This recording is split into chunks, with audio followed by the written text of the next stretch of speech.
என்னோட இங்கே பார்த்தீங்கன்னா யாருங்க இவ்வளோ பில்டிங்கில் தான் வேலை பார்க்க போகிறோம். பாருங்க எல்லாம் நடந்து போயிட்டுருக்கோம். வாங்க நம்ம போய் படிக்கட்டு எல்லாம் பார்த்தீங்கன்னா 8ஆம் ஃப்ளோரில் வேலை பார்த்துட்ருக்கோம். வாங்க போகலாம். நம்ம படியில் ஏறிட்டுருக்கோம். இங்கே பாருங்கள்,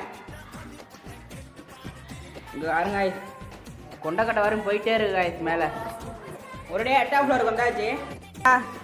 இங்கே பாருங்க ட்ரம்மு நிறையா சரக்கு வந்திருக்கு. இங்கே பாருங்க எல்லாம் அப்போ வந்து உட்காந்துருக்கோம். இலக்கிது ஒரு 2 நிமிஷம் உட்காந்துட்டு போகலாம். நம்ம வந்து ரூமுக்கு போகிறோம். இங்கே பாருங்கள் எவ்வளோ வேலை ஆயிடுச்சுன்னு.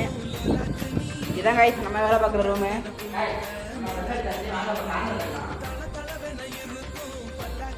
இது மாதிரி தான்